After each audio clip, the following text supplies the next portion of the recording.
Hi, everyone. Hi. Hi, my name is George. I'm from a company called Vert. But we won't be talking about my company. I hate when everybody talks about their companies because this is a conference where everybody should share knowledge, and bragging about yourself is not about sharing knowledge. Everybody on this conference obviously are doing very exciting stuff, uh, interesting stuff, exciting stuff, something that can be good for media, like TechCrunch will talk about it, and it's very, very easy to do exciting stuff. It's obviously exciting stuff is a very easy thing to do. But what about boring stuff? Everybody want to do NFTs, cross blockchain bridges, build rockets, but nobody want to do innovation in cotton tabs, or nobody want to do PowerPoint presentations. Nobody want to become big in some uninteresting things. But there are people that are doing that, like Elon. In every startup presentation, there should be an Elon Musk, and he also has a boring company. They do some really, really, really, really boring stuff. They dig earth. Oh, yeah. They build tunnels. They lay in concrete, and this is not something which is really sexy, or TechCrunch won't be really talking about it too much because it's some things on the ground. But this is very important. Those boring things are sometimes very, very important because they are an infrastructure. And if you forget about boring stuff, that exciting stuff, it's not sometimes that you can do it. And there are some other boring stuff like financial reports, accounting, and so on. And in crypto stuff, in crypto world, there are things that people don't really care about, like regulations, IML, compliance. Those things sound not important. Those things sound not interesting. And I see a lot of startup founders in Web3 space don't pay enough attention.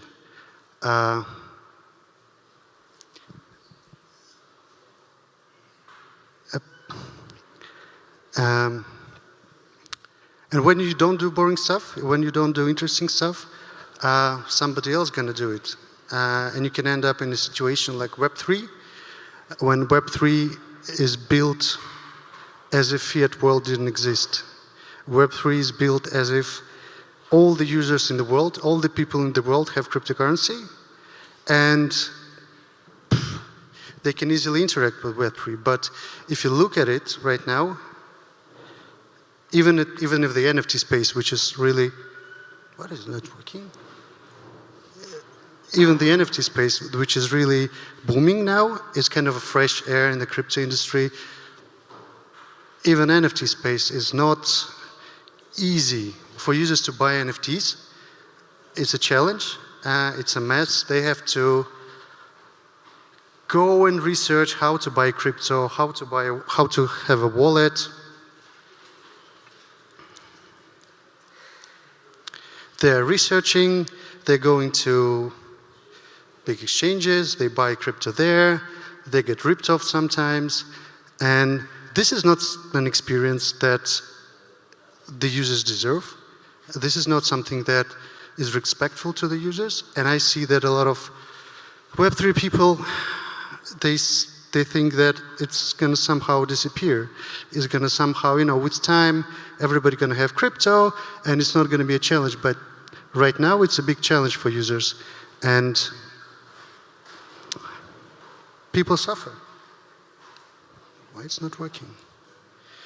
And in this environment, if you look at the marketing funnel, acquiring users when the funnel is broken to that extent, it's a nightmare. You can imagine how much does it cost for a D-app to acquire new users not from crypto ecosystem. It's a nightmare.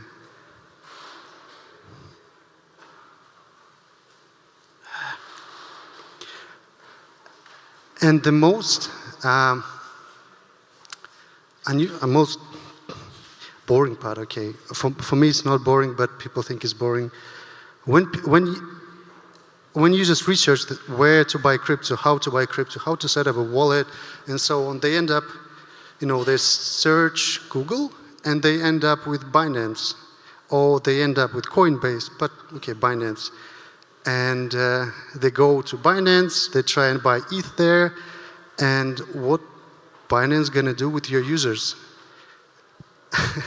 They're gonna retain your users, they're gonna steal your users, they're gonna keep your users, and you won't be seeing them again. They're gonna clone your project, and yeah, like they do. They clone, they have an NFT marketplace now, and yeah. If you hand your users to big exchanges, those big exchanges and those monopolies gonna just keep them. And those users are not gonna be coming back. So what we are doing as Vert, we give Web3, NFT, and DeFi projects the ability to embed the buying process right inside the app or a website, so the users don't have to go somewhere else. Everything can happen inside, and it's a seamless process. So in a world where you have to have crypto in order to use a D-app or in order to buy an NFT or whatever, the seamless buying process, where you have to buy and then use, it has to be on the same website. Otherwise, it's just not efficient. And people forget about it.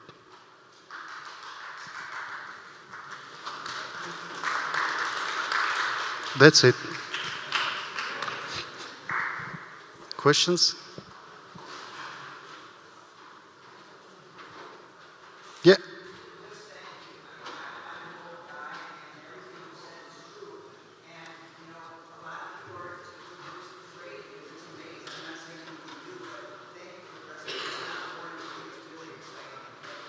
Yeah, it's like when this new generation of projects that they are built, like they are built as if there are no people without crypto.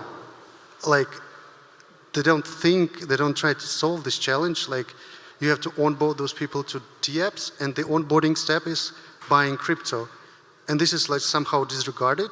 Nobody thinks that much about it because, I don't know, maybe it's not that interesting. I don't know.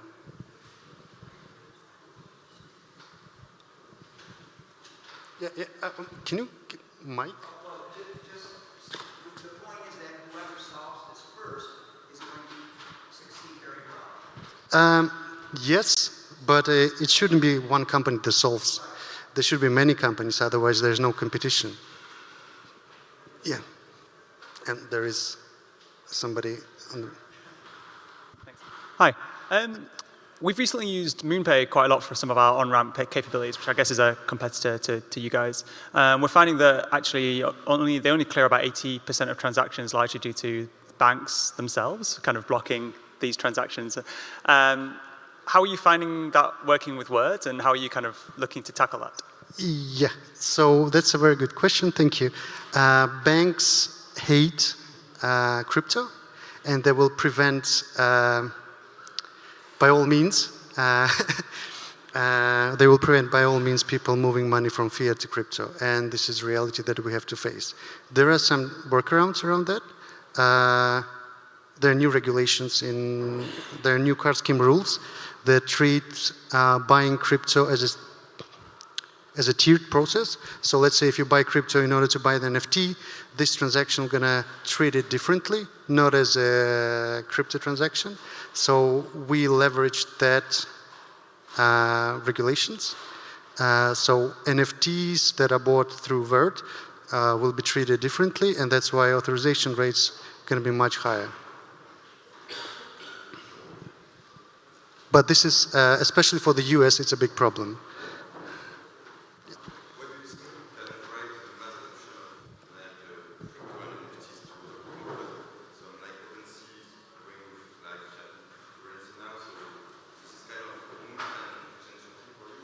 Sorry. I was just wondering if you see in the future what kind of changes can drive the mass adoption and challenge this problem and the issues you have when you start in crypto and NFTs? There will be more NFT marketplaces that use Vert and use our competitors, and that will drive mass adoption because we've seen several projects that are integrating us, and they're placing buying with a credit card in the first place, then buying with crypto. So users still do all this, wallet generation, buying crypto and everything, but on the first payment option is credit card, and this gonna drive the adoption a lot. So there are some projects that are building on top of us that won't have buying with crypto as a default option at all. So they plan to sell tickets, and those tickets gonna be sold for credit cards as like the only option.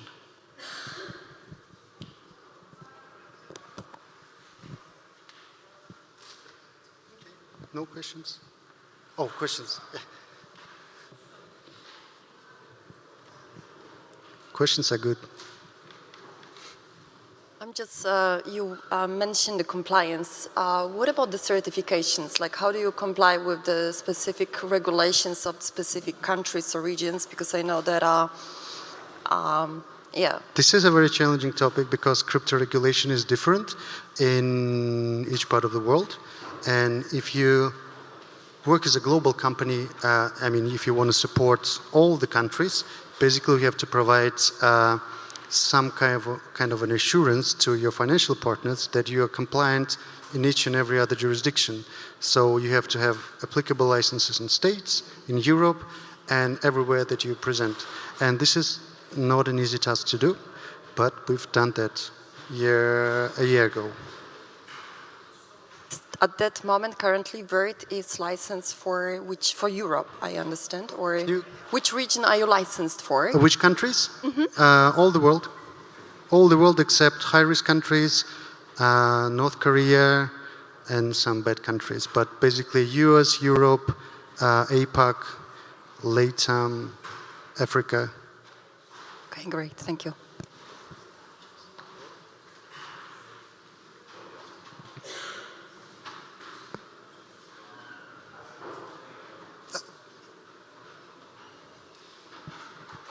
So as a company providing a service like this, how do you set yourself up in the long term for longevity? Because the idea is that we abolish fiat completely and move to a crypto world. So you wouldn't need a service like this? Yeah, we will be needed in long term.